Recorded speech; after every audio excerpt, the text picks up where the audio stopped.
everybody, and welcome to Edu-titan series with me, Medina Oyedele. It's another interesting episode, and I can assure you, as usual, I will get you the best educator doing exceptionally well within the education industry in Nigeria and across the globe. So you are welcome to another interesting episode. If you're meeting me for the first time, my name is Medina Oyedele.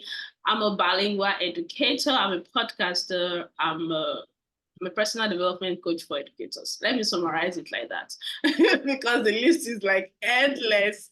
Okay, so this is one of the platforms that I use to express my gift and my passion for education. So we are going to get started. We have another amazing educator in the house today. And of course, I will not be the one that will introduce her. She's going to introduce herself. And then I'm going to just go with the flow like that. Okay, so thank you so much for joining me today, educator. I like calling my teachers educators because I feel like we do so much more than teaching and teach. Yes, it goes beyond that. Welcome, educator Onyemechi Njoku. Welcome. Yeah, but for short, you can just say Amechi. It's a lot easier to just say Amechi. Okay, so Amechi, that it's so fluent. So, we would like to know more about you, man. Okay, Amechi, who is Amechi? I'm just someone who loves to speak rightly. By profession, I am a mass communicator. By profession, I'm a mass communicator. Right. I would have loved to continue in the world of mass communication from the angle of journalism, but I found out that from the angle of teaching, means I get to do more than just write in newspapers. Yes, so be on TV. I get to do more from the angle of teaching. Yeah. And so I found myself teaching as a mass communicator. And I had to undergo a series of studies in order to be able to conform to what it takes to be a good teacher. Now, the aspect of what I do fully is I am a diction coach. I'm a diction and public speaking coach and a locutionist. And for almost 20 years, I've been doing this. And I got into this because someone intimidated me with the way she speaks. Like you hear her speak at our services, and then she raises her hand to answer a question, and then you hear Moses, and then you hear Jehovah to Moses. I'm like, where? Waiting they happen. As we say here in Nigeria, you can't beat me. I'm a mass communicator. I should be speaking this way. Like, okay, I have to go into this. I have to dig more. I have to learn more.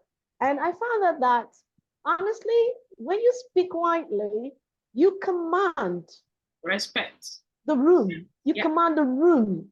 Everyone turns when they hear my voice. Especially when I turn it up a bit and just make it a little bit more. And then you're like, who is that? And so I found myself in diction teaching. And I found out that it really is a calling of mine since I like to talk. I like to talk. So this affords me opportunity to talk more than I would have if I had been a journalist. Wow. I feel you because I was an AOP while I was in university. I was an on-air personality for 4 years throughout my stay in the university. So I understand when you say you get more done when you're teaching. When you take the teaching part of it. For me, as a French language expert, people expect that why teaching when you can be an interpreter, fully translator, and even make more money, But hey, the thing is that it's just this joy of teaching, the lives you impact, the connections. Yes. 20 years ago, I know the kids I taught, some of the kids I taught were probably in primary 1, 2, and 3. I've been opportunity to be given a ride by a medical doctor that I taught in primary 6 years ago. Yeah. Like, hey man, I know you. You taught me in primary 1. I know you. You get that feeling of I did this, albeit the foundation, but then the foundation mattered. Yes. And it still matters. Yes. That's it. it's just a rewarding experience. So we're just going to go into the questions that I have for you. I always have tons of questions, but I try to stay within my time frame. So okay, so my first question is you within nearly 20 years, from what I gather from you, you've had most significant change that you witnessed in people approach diction. Okay, so with nearly 20 years of experience, what are the most significant change that you have witnessed in the way people approach diction and public speaking? I think one of the best I've seen so far, or that I've experienced so far, is the fact that teachers are now more open to diction and public speaking taking place, elocution classes taking place in their schools. Back when I was new, when you get sent to a school, because then I was doing part-time, I was working for my boss. When you get sent to a school, there's this air of hostility that you feel because they do not want you there. They don't want to see you. They feel, you feel that so much feeling is taking place. They feel you're better than them. Yeah. And so the teachers more like they're ready to attack you at the slightest. Yeah. There's this particular experience one of my colleagues had, and I've had it once, but mine wasn't as bad as hers, where a teacher told the children in her class, when your diction teacher leaves, please, let's revert. Let's go back to our Nigerian English. So when she comes every Thursday, you mesmerize her. But when she's gone, please go back to the Nigerian English. And that was how bad it was. Wow. But now you have teachers even telling school owners, why don't we bring a diction coach? Why don't we get a diction coach to come coach our children to help them speak better, win more competitions, become good public speakers, because the world is not a global village. Yes. Things are changing and we need to change. So that transition is what I've noticed. Teachers' hostility, so teachers even wanting diction coaches, albeit some are still a bit hostile. Very reserved, very reserved. This is the way we do it. And, you know, it's our Nigerian English. It's Nigerian English. We're Nigerians. Even though there is not like Nigerian English. Well, I feel no, we don't have it. English is English, French is French. I mean, it's just that we could add a bit of our own spices to the language. But hey, we have it. But now when you deviate so much from the original, and besides, it's your official language, meaning you've agreed to speak it more like the owners. So when we don't speak it rightly, it becomes a problem. You know, communication becomes a problem. There is this thing with us Nigerians, we're just special like that. So, I mean, just heart to heart, we're just special like that. We like to say the Nigerian way. I mean, like when I teach, I say that I'm an English diction coach or a diction coach or a public speaking coach or an elocutionist. Doesn't mean I don't speak Nigerian version of English. I do. I beg waiting to happen. I go talk pidgin if you want. But when a situation demands that you are eloquent, you have to speak rightly. That's just it. You can do the switch if you can, but if you can't, stick to speaking rightly. That's good. I mean, definitely, I totally agree with you. And this takes me to my next question, which is beyond the classroom. So that's what this question is about. You mentioned working with countless schools and individuals online. How do you effectively adapt your coaching style to such a diverse environment? I mean, working with different people, I understand because I do that. And then I understand that sometimes you meet people with different culture, how do you bring all of this together? Okay, say for instance, I'm going to use what happened last week. Yeah. Last week? Yes, last week. I was taking a class. There's a coach I work with. When she has students that are more than she can handle, she has other coaches she invites. All right. I'm so happy I'm one of the coaches she invites on board. And so I was taking a class and I was trying to explain a sound to a student. And it just occurred to me, she's Yoruba speaking, and she's having difficulty with this particular sound. And I said, okay, you're Yoruba. We're going to look at two sounds from your alphabet. We're going to take the in ewa. I will taking the e in ewe, ewa, ewe. Now bring the e out, bring the e, bring it together. Albeit in Yoruba is e, but you're going to make it short. E, e. Now bring them, but you're giving this one the as in femi, femi. Give it more strength, drag it, and then make this a bit short. E. So A. And she was like, okay, she learned it. We moved to another sound. She goes, is there any sound in Yoruba that can help me get this one better? I was like, I was able to come up with that.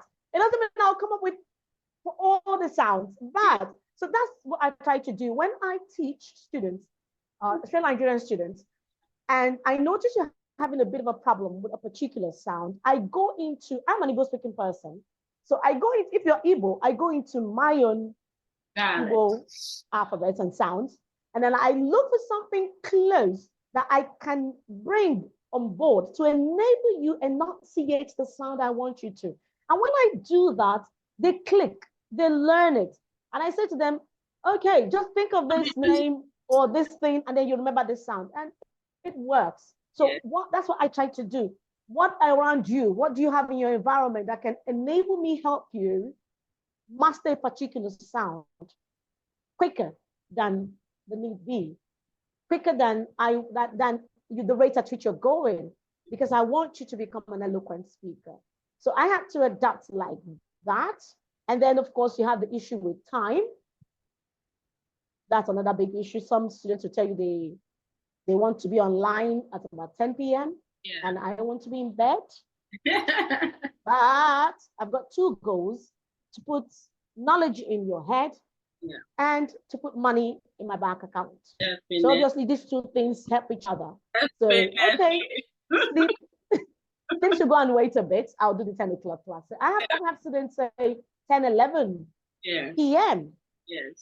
That late. But it's all about knowledge. It's all about you watching someone move from good morning, everybody. I am here to deliver a speech to ladies and gentlemen. It's my pleasure. Stand in front of you. That change is awe-inspiring, that you want to achieve it. And for that reason, you want to go all 9 yards, all 10 yards to ensure you achieve your goal. Definitely. I feel you. Like, I could practically relate with when you said you have to pick a sound from Yoruba, because I teach French, and then sometimes because, oh my, I get some French pronunciation, I'm like, no, c'est pas possible, c'est pas comme ça. And I'm out to go into the little Igbo I know sometimes, and then my Yoruba, and then form the sound, and you see this, oh, see, then sometimes I use English sounds. I can use English sound, okay, sound, give you this week, and definitely, and that goes a long way into showing how vast an educator is, being able to go into other people's mind and then bring it to something they can relate with in order to achieve the goal. They can relate to. Yes. So definitely, I love that. I love that part. And I mean, you see why we connect? All right, so let's go to the next question, which is from teacher to coach. You're not a coach, right? Okay. So from teacher to coach, what made you transition from school administration to specializing in diction coaching? What drives your passion in this industry? Okay, so the transitioning should be the other way around. Okay. Or should I say they are both taking place in my life right about now. Okay. Okay. So I am a diction coach. I've always been a diction coach, and I work with practically one school. I don't work from school to school, which many coaches tend to say, oh, you're leaving a lot of money on the table. No, I love stability. I love when I am stable. So I work with just one school. Now, I used to work with different schools before, but now I work with just one school. But I do a lot of work online. So my diction coaching is more online now than offline. Offline is just because of the school I take. And sometimes I get parents tell me, my child doesn't know how to read. I do all that as well. I add that to my diction teaching. I teach children how to read. Children who can't read, I teach them how to read. So marrying the two, is not one difficult thing to do if you have your goal in mind. Mine was, I needed a platform to achieve all I wanted to achieve. Yeah. And a job like what I have now, where I work as a school administrator, affords me the opportunity to even have classes while at work. Yes. Because that's one of the things I negotiated for. I can have classes while at work, but I try not to have so much. What it does is this: it gives me this stable income that I know, okay, no matter what happens, I have the salary coming in. Yes. So now I can focus online, because not many persons can afford diction classes online, I must tell you. Yeah, definitely. So I do a lot of free. And because I have a job that pays my bill, I can do a lot of free classes, because I just want to help people to have a better understanding of why it is important, why it is imperative to speak rightly. So I more or less transitioned from moving from school to school, like most coaches, to staying in one school, and then having the opportunity to teach a larger crowd online. Yes. That's it for me. I think that's it in every aspect, really. Even for me this year, I don't know when you'll be listening to this podcast. I mean, this is 2024. This is February 2024. When we started 2024, I had to tell myself, hey girl, you're stressed. Like, you're stressed. You need to slow down. Slow down. And then I had to cut down on many schools. Many things, yes. I just picked one or two schools, very small, not too stressful, something that I can manage and just pass time with, and then have enough time for my activity online, because I do a lot online, a lot. I mean, so I get that. And of course, the impact aspect is also there, where you're able to reach a larger audience. A larger audience. And like you said, you don't know when someone is going to watch this. Yes. So whoever's going to watch this, it's more like you doing something. I have videos online. I have videos on my Instagram page. I have videos on my Facebook page and my Facebook account. And sometimes people just follow me and like, where is this person coming from? And then the video they tag, you're looking at videos of 2-3 years ago. Like, okay, the person just came across this video and learned something and felt, let me go check her out. And comes to my page and goes, wow, the light bulb goes off. Yes, I want to follow this person. And then you're getting followers without even looking for them. Yes. Because of what you've put online. You cannot compare that to teaching in a classroom. No, you teach. The kids are there, they're gone, that it ends there. Mm-hmm. It's limited, really. I feel it's a bit of everything. For me, currently, I have 3 podcasts. One of the podcasts is almost 30,000 as at this organically growing 30,000 play in over almost 200 countries of the world. I mean, these are countries that on a norm, I might never be able to travel to. You might never be. Exactly. Or never be there, never go there, might never even dream. Yeah. Sometimes I have to even check. Sometimes I have to check those countries, like, where in the world is this country? Where is this country? Exactly. You know, but that is it. When you decide to leverage your online space. And I kind of like that part where you clearly define your goal. You know, some people are workaholic. I personally can work under pressure in my CV, because I can work under pressure. So you need to know yourself as an educator. Where is your limit? How far can you go? What is your stretch? I mean, money is good. If you have the strength and the capacity to take it, that's fine. To chase it. There are so many jobs. If you don't, just limit yourself. Yes, before you crash. You know, sadly, you hear stories of educators slumming. I had one sad one last year. She finished teaching and then she went to the staff room. She wanted to rest her head. And then the next period, that was it. She was gone. Late last year too, a teacher just slumped and died. I mean, when you know your goal from when you overwork yourself, it comes to a time like, okay, so I think I've even experienced that when I was still in school. I was in school I was working a full-time job. I was in school, and I was coming from work one day. I was literally, yes, sleeping while walking Okay. home. Oh, A young man was just looking at me. At a point, he had to oh, he had to hold me and walk with me on along the way till I got to where people who knew me on my street were like, "That's this person. That's Big Sis. Who's the man holding her?" They came. Sorry, so I saw her. The guy took me from him. I was still. oh. I got to my house. I went to my bed, and I think I woke up the next morning. Mm. I got up. I told myself, I'm not going to work today. Took my bath. Okay, I will. I will. Let me take my bath. Took my bath. Continued to sleep. It was the next day I got to work because I was overworking myself. I was going to work, coming back, and going to school in the evening, and then going to work, and then going to school. As go to school Saturdays, your body shuts down at one point in time. Yeah. That's how God created us. This will tell you, I'm going to bed. I don't care whether you're on the expressway. Yes. I don't care whether you're on Third Mainland Bridge. I am going to bed. That's And bad. when that happens, a lot That's of things bad. will go wrong. I mean, So that's that was what I thought of when I said, you know what?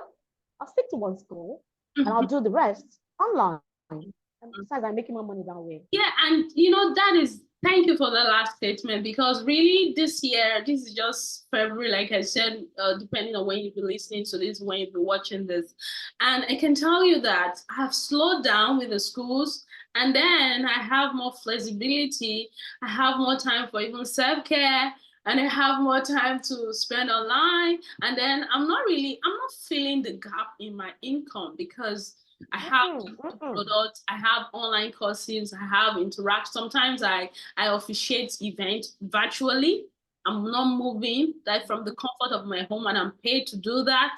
I mean, a lot of opportunities that I wouldn't have been able to access if I didn't leverage the online space. So leverage on it, yes.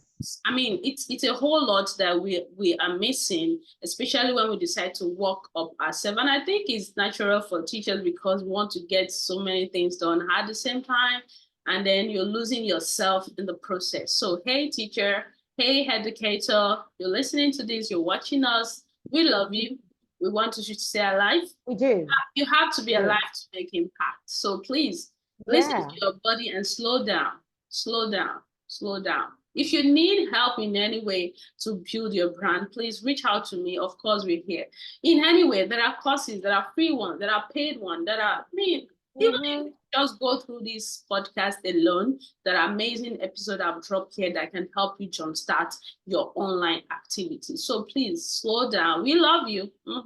Please stay alive. We do, we do. I want you to be alive to see the impact you're having in the children you're teaching. Doesn't make any sense if you die before you see them become what they want to become in life. It doesn't make any sense at all.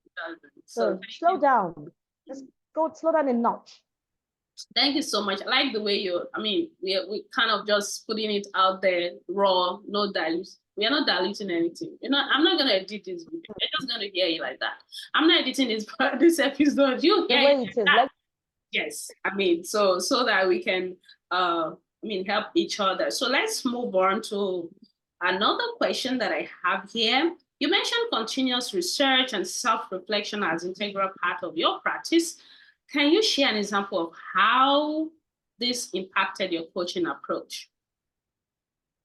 Okay, so over the years, there was a particular sound. I'll go with a sound. There's a particular sound I never knew I was enunciating wrongly. I teach more of British English. Okay. So I was enunciating the sound wrongly. And I came across a coach who enunciated it differently from the way I was used to it. And I said to myself, no, that's wrong. She's not right. She's wrong. And you've been pronounced. No, she's wrong. I am not wrong. But then my mom would always say, before you say someone is wrong, be sure. Be sure. Be sure. Verify, and be sure. So I started to go online and look up videos, research the topic, the sound. And I kept finding out that I was enunciating the sound more like an American person than like a British person. So I wasn't really wrong. But if I say to my students, I am teaching you British English, and then I am enunciating a sound, because American English is rhotic. They love their letter R. They love it so much. So when they pronounce words with letter R, listeners and audience, we got nothing on you. I got nothing on you. No. We have nothing on you. It's just who you are. Yeah. It's just who you are. It's like an Igbo person has the way he or she pronounces English words. Americans, they are rhotic. They enunciate their R's. And then the British will say, no, you don't enunciate an R, except it's at the end of a word and in a sentence. And the next word to it begins with a vowel. Then you link. That's when you enunciate your R. Or if it's in a syllable on its own, where you can sound it, say like the word river. You have two R's, but you're only hearing one, river. You're not hearing, but if I have to say the river is wide, you go, the river is wide. So now I'm enunciating the two because that's the rule. Right. So I was pronouncing this particular sound. Like if I say learn, I will go learn, learn. You're all going to learn. So I was putting my and then the coach said, no, we teach British English. It's learn. I was like, that's what I learned. It took me a while, but then I had to research and find out that, okay, I've been enunciating my R's in words like an American person and not like a British person. That's one. Two is the fact that many say, when you want to learn to speak rightly, it's all about your accent. It's all about your accent. I sat up one day and said to myself, what is it with accent? What is it with accent? Okay, let's go Google accent. Let's go research on accent. And I came to find out that accent could be the way people from a particular region speak. Yes, that's one meaning. And that's the meaning most people know. Accent can also mean the rise and fall in your voice when you're pronouncing words, more like stress. And so when people say accent, I say to them, listen, I am an Igbo speaking person. You may not know I am Igbo because I grew up in Lagos and had to learn English, Pidgin, and then Yoruba before I learned Igbo. So I'm even I'm better at speaking Yoruba language than I am at speaking Igbo. Because my mom made it compulsory for all of us to learn the language of the locality where we lived in, which is Yoruba. Okay. So I tell my students, I say, listen, I have a video on it if I'm not mistaken. It is better if your accent doesn't detract from the meaning of what you're saying. Please leave your accent alone. We all watch Bollywood movies. They speak English with their Indian accent, and we enjoy it. But we understand them. So that's the thing. Understanding what people are saying is what matters. It's not for you to, good morning, Mr. Maiche. I'm here to speak with you. Can I have a word? No, that isn't speaking rightly. That is you becoming an entirely different person. So I had to go research that and find out that there are coaches out there who will tell you, forget about your accent, okay? As long as it does not affect, as long as it does not detract or distract your listeners from your main objective, which is what you're dishing out, leave your accent alone. It is who you are. But if it is interfering, okay, I would say, go for an accent reduction class to reduce it a bit, just elevate your objective. That is just it. Wow. So I had to do those two to say to myself, I don't need to speak through my nose. All I need to do is enunciate my sounds rightly. And I'm good to go. That was it. Wow. I mean, this could go on, and definitely I'm so sure you're enjoying this. But I just have one more question to wrap this up. I'm like, what's the future of diction in Nigeria, in Africa, or of course, across the globe? Because you teach students across the world too. So what's the future?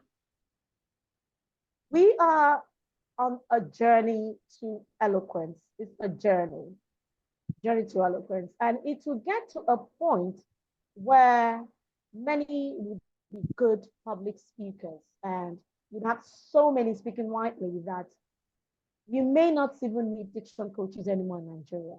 Great. It Wow. will get to that point. Albeit it is not, it's something that might take place, we don't know, maybe 10, 20, 15 years. I've been in this business for 20 years. I have people compare.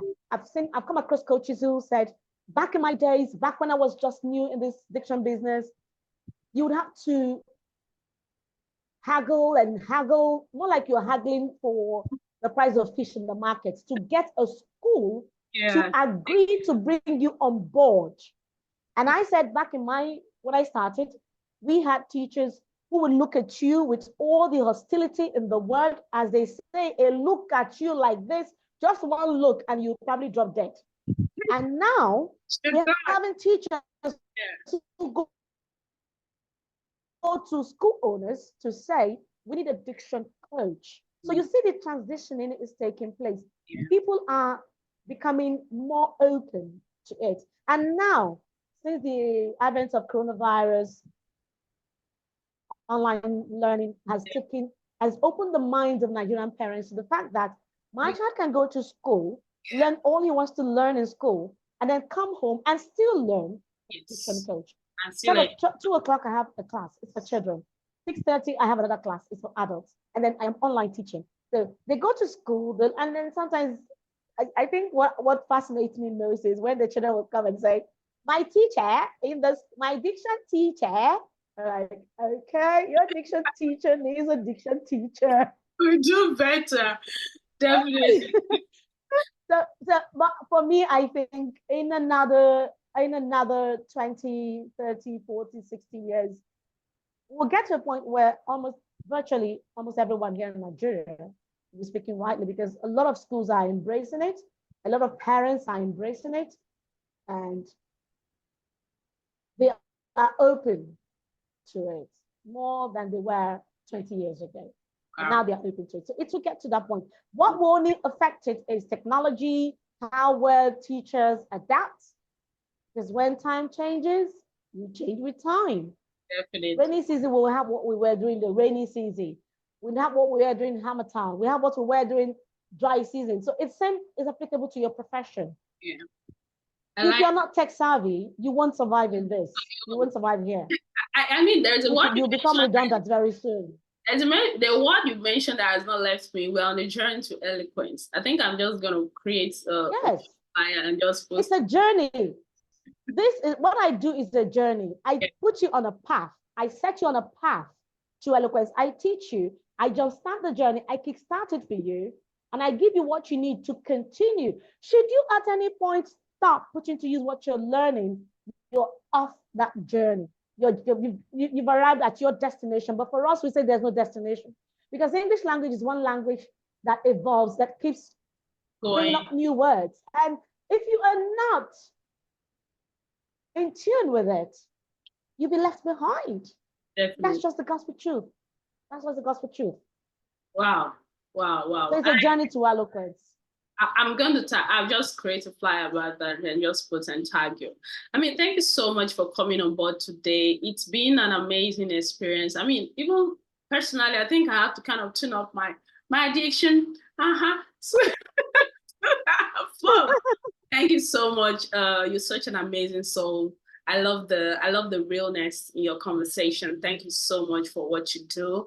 You're heartily welcome. And please just, as we part, let's your courses, you have books, you have trainings coming up, anywhere we can connect with you as we wrap up this yes, I have a course coming up. I have a free one coming up sometime in March, like March 17th. If I'm not mistaken, it's going to be free. Like I said, I do a lot of free.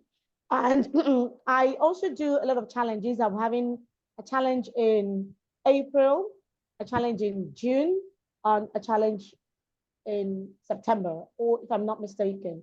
I do 30 days word challenge where every day I post a word, pronunciation, and I give a sentence for a month. And people have been saying, hey, this is February, no challenge yet. Okay, so let's bring up one, either March or April. But I do have a course coming up April 17th.